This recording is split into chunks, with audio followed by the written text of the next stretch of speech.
what are you doing? Just a minute. Don't believe. Get updated.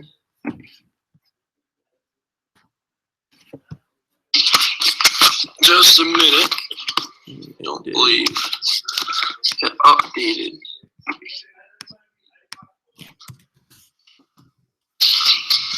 Just a minute. Don't believe. Get updated. There you go. Let me go collect everybody. They're not in here. Just a minute.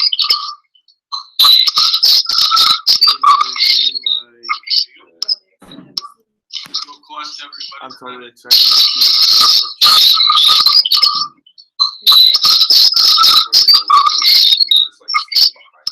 that'd be awesome.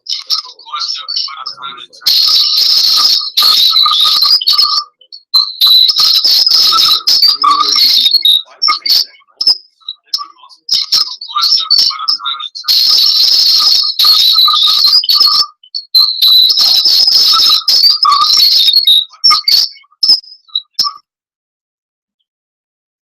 Hello? All right, still goes with you. Green stuff. No, I don't know where Grand Island and all them are. Just double check online, make sure that it's so. Probably died from heat stroke No. out there. Yeah, how hot is it now? It's hot. I don't know if I'm gonna go. You threw up? Yeah. Just because it was so hot? I don't know what it was, but it was like everything that I ate in the like past 2 days. Well, I took her to after you. That's disgusting. During, she was like, "Get away from me." Yeah, I'm not. I couldn't. She's like, "I want you to see me like this." Yeah. Well, I took Okay, her to cool. after you. That's all we're doing. During, she was like, "Get away." Yeah, I'm not. I Isn't couldn't. that the way? I want you to see me like Yeah, this. it's about probably 30 seconds.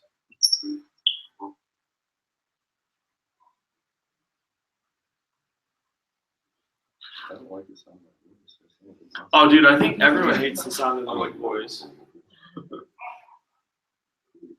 All right, it's 12:17. We'll give it one more minute. I feel like it's kind of my fault because I just sent a reminder text like 5 minutes ago. I don't even get those anymore. I can stop like that.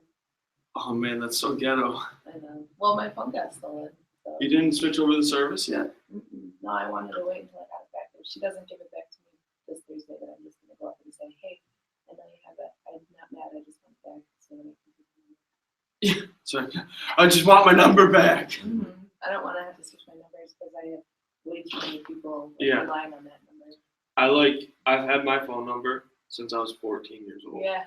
I don't know. 11 years. It's Wow. insane. It's weird when you think about it. Almost half my life I've had the same phone number. Mhm. It's odd. All right, cool. We're gonna get started then. If you're on, go ahead and just log in. Of course, Susan's online. She's always online. She's the best. If you're on, go ahead and just say hi. You can ignore our conversation about cell phone numbers and how long you've had them and all that stuff. It's gonna be a quick one today, which is exciting. And probably a little bit quicker than normal because I'm pumped. We have an opera meeting to review merch options, and I'm just so stinking excited to see what these guys came up with and bang down kind of our completed merch stuff. It's gonna be so good. I'm so pumped to sell out this year. We have never sold out on merch. I don't know if we ordered too much or it just hasn't been great in the past, No, but we're gonna sell it. we're gonna sell out this year. So we've been talking about routines. And when I was down with Jeannie Mayo in Atlanta, she had this amazing teaching on time management versus energy management. And I think that's a really cool thing that kind of plays into our routines. It's really the last installment of routines, and I didn't want to spend a whole month talking about what you do with your time. I feel like that could be really mundane. But I believe the two that we were able to talk about could be and should be really, really helpful. So I'm going to just read a couple of stats for you that have been found. On average, it takes about 7 minutes for a person to fully focus on something. So if you sit down with your computer with nothing else going on, it takes an average of 7 minutes to gain like full focus into what you're doing and what you're accomplishing. Now, every time you're distracted, it takes about another 7 minutes to refocus. So every time you have to focus, it takes an average of 7 minutes. Some people might be shorter, some people might be a little bit longer, we're just playing averages. And on average, you can fully focus on one thing for about 45 minutes until you start kind of hitting this mental wall. And once you've exhausted those 45 minutes, it's really like a fight. So it's pretty crazy when you think about that in the context of time of 7 minutes to focus. Every time you get distracted, another 7 minutes to get back in, and 45 minutes of your full, unadulterated attention can go into that one thing. So I put together kind of a little timeline of what most people's day might look like. So let's just play a 2-hour project to that day. You get into work at 9 a.m. and you work for about 20 minutes. And your coworker comes in at 9:20 and has a personal problem they want to talk to you about. So you take those 20 minutes and you talk with them. So at 9:40, you get restarted on your project and you go to about 10:30. At 10:30, you hit this mental wall. It's been about 45 minutes, 50 minutes. You hit this mental wall. You just can't keep thinking anymore. So you get up, you go to the water cooler, you grab a drink, you go to the bathroom, you do whatever you're going to normally do. And then you talk to the new guy at the cubicle for 10 minutes. You go back to your office. Mike's like, cubicle? I'm stuck in a truck all day. But you go back to your office. You work until about 11:15, and your friend calls and starts to discuss, where do you want to go for lunch? Did you bring your lunch? Do you want to go somewhere? Where do you want to go? What do you want to do? And that brings us to what, 10:10 or 11:15-ish, and then it takes you another 7 minutes to focus, and then at 11:50, you got to go to lunch. It's 11:50. You got to go clock out. You come back at 1, and at 1 o'clock, you only have like 20 minutes project. You spend those 20 minutes, you take 7 minutes to focus, and you finish the project at 1:30. It's crazy. That's like most people's day. All these things come up. All these things occur. But when you look at it, it was only a 2-hour project. Something that could have been done in the morning ends up getting done in the afternoon, and you've wasted hours. It's insane. So this is something that Jeannie Mayo kind of taught us, and is really cool. I forget the name of the book. If you want it, I have it written down in a notebook. But so this is the change between time management and energy management. At 9 a.m., you place a sign on your door saying, I'll be available at 10. So you give yourself about 7 minutes to focus and about 45 minutes to work. Put you at 52 minutes. So in 1 hour, I'll be available. You put your headphones in, you do whatever you got to do to focus, and you put your head down and you work. No distractions, nothing going on. You don't check your email 100 times. You don't check your Facebook notifications. And you get that work done. At 10 o'clock, what you do is you get up and you go reset. So you go to the bathroom, you grab a cup of coffee, whatever you got to do to kind of mentally reset your brain, you go accomplish that. And then at 10:10, you re-enter your office. You put a sign on the door that says, I'll be available at 11:15. You sit down, you finish out the work. At 11:15, your project is done. You had a 10-minute break that you set up on your own, and instead of getting done at 1:30, you actually get done at 11:15, 11:20, this 2-hour project, and you have 40 minutes to figure out where you're going to eat, 40 minutes to start a new project, 40 minutes to do whatever until your lunch break. But can I tell you what happens, and this doesn't just have to be an office setting, but what happens is we often sit down on a project and then something comes up and we get distracted, something comes up and something comes up and someone has something to say, and someone has something to do. And what should be a quick project that should be done fast ends up turning into this massive ordeal that should have been done, and we waste hours and hours and hours of our day. It's crazy. So I want to talk to you about this concept of energy management for the next couple minutes. And the fact that your time management is important, but your energy management is actually much more important. That time that you don't waste by having to refocus, the time you don't waste by sitting there bashing your head off your project because you can't think of another thing because you've been sitting there for 6 hours. That's half the problem with overnight essay writing until 5 a.m. at the church, because you run into these mental walls that you just can't keep going forward. But we all do it. We all end up in these spots where we just have to get it done. I got an A on the paper. But we run into these things. And I want to talk to you real quick about energy management and time management. So there's an old school thought. Old school thought on managing your time is you avoid stress. Wherever there's stress, don't touch it because it's probably going to just screw up your day. Also, that life is a marathon, which is absolutely terrifying and mundane when you sit and think that life has to be a marathon. That downtime equals wasted time. This is all old school mindset. That rewards fuel performance. That's where a lot of bonus incentives and stuff come forth. And also positive thinking. That's all time management thought process. And I'm not saying it's bad or it's wrong, but I am saying that there's a better way. And that's energy management. What that says is it says don't avoid stress, but seek stress. Because the right amount of stress at the right time actually forces you to grow. No one grows by just doing the same thing every day. You actually get comfortable and sloppy. But you can grow by putting the right amount of stress at the right amount of time. It forces you to grow. One of the people on our team, I'd ask him, well, how's work going? How's work? How's work? Well, it's stressful. It's stressful. So we came up with a conclusion that we're not going to say it's stressful anymore, but it's stretchful. Because the right amount of pressure at the right time forces you to grow. And if you can grow, you can actually accomplish more in the same context the next time you come up with it. Also, life is not a marathon. It's a series of sprints.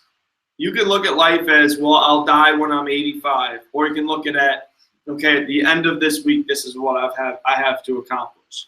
The end of this week, this is what I have to accomplish. If you look at it as a marathon, it's mundane and it's boring and it sucks and there's no break.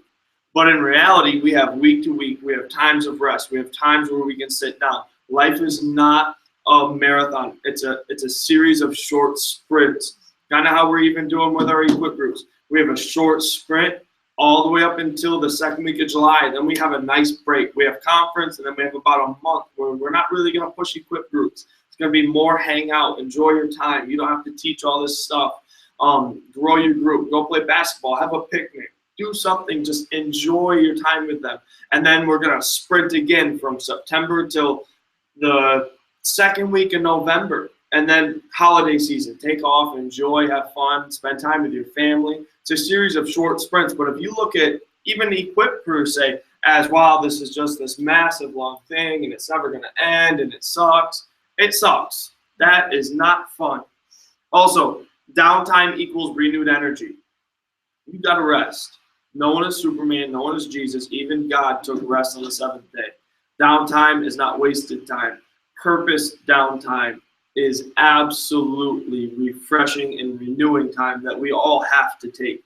That's why we're taking breaks in the summer. That's why we're taking a break in the winter. Because we need a time to be renewed, a time to be reset, and a time to rush forward.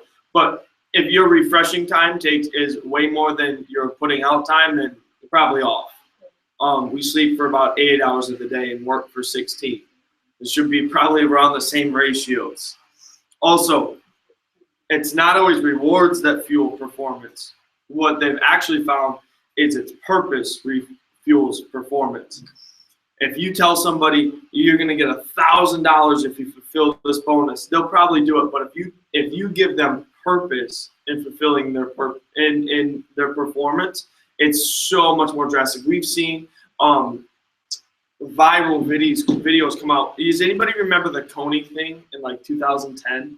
You remember that? You remember that? It was all over the internet. And it was this like African guy, and he was this massive warlord, and he was killing everybody, and they needed all this money so they could catch this African warlord. And you can buy a t-shirt, and what the t-shirt will do is it's gonna give them money to fight Coney. Really, it was just this big scheme to get money out of people. But they were smart. They didn't ask for money, they asked for a purpose. See, you'll get much farther with a purpose than you ever will money. But I hope they got him. He really wasn't bad too. I just don't think buying a t-shirt and a wristband and putting a poster up really was effective. Yeah, put it on 10 trees. I don't really think that was it, but they created a purpose, and I'm sure they made a ton of cash on that. And the last one was full engagement. that positive thinking is good and all, but it's better to have full engagement into something. A quote that I saw is, wherever you are, be all the way there. If you're at work, be all the way at work. If it's playtime, be all the way at playtime. If you're equipped, all the way in equipped. Wherever you are, be all the way there. Jeannie Mayo gave the example where she was invited to like speak in Hillsong and all these other crazy places. But when she was home, she wouldn't accept phone calls for work. She wouldn't do work. When she was home, she was mom. And that she said that's how she got away with still loving her kids and not feeling bad about it, because when she was there in Hillsong, she was all about Hillsong. When she was home, it was all about home. Wherever you are, be all the way there. I found a couple really good quotes as well about your time. One, discipline. My present condition is a result of my past discipline. Today I choose my future. How you spend your energy determines your future. How you spend your time determines your future. Another one, and this one's great. When old patterns are broken, new worlds emerge. How good is that? When old patterns are broken, new worlds emerge. Just think, you don't have greater effect because you've never broken an old pattern. It's crazy. We'll do the same thing over and over and over, day after day after day, expecting a new result. But it's not true. If you want a new result, spend your energy somewhere else.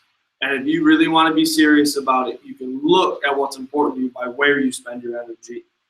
She says, the key is not to prioritize your schedule. Instead, schedule your priorities and fill everything else in. And then I saw this stat. This is pretty concerning. The average American watches 4 hours of TV every day. That's insane. So, if you watch 4 hours of TV every day, if you do that for the whole year, that equals 2 months out of your year. So 2 of your 12 months were spent watching TV. And over a 65-year lifespan, that will equal 9 years in front of a television. An average of 4 hours a day. You might even cut that in half. If you spend 2 hours a day in front of the TV, that's 1 week. That's 1 month every year. And it's 3.5 years out of a 65-year period. That's insane amount of time. That's literally wasted energy. That's wasted, unless that's your purpose downtime. But I think you probably do something a little bit more than just kill your brain with a TV. But it's crazy. Like, with 9 years, how many more lives could you affect in that time? That's insane.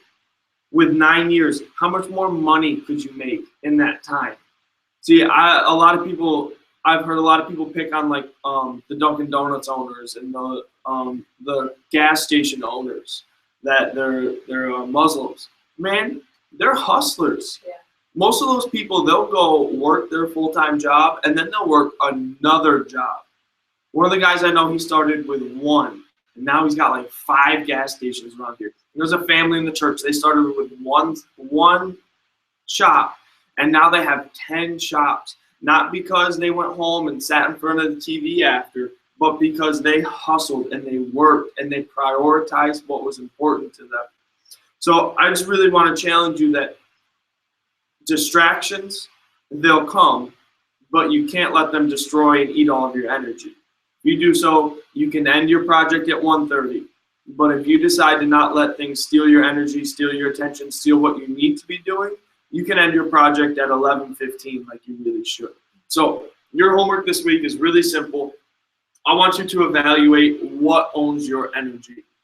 We know what's important to you, your core values, and where you spend your time, your effort, and your money. So I want to know where your time, where your energy is spent, so you can see what your core value really is.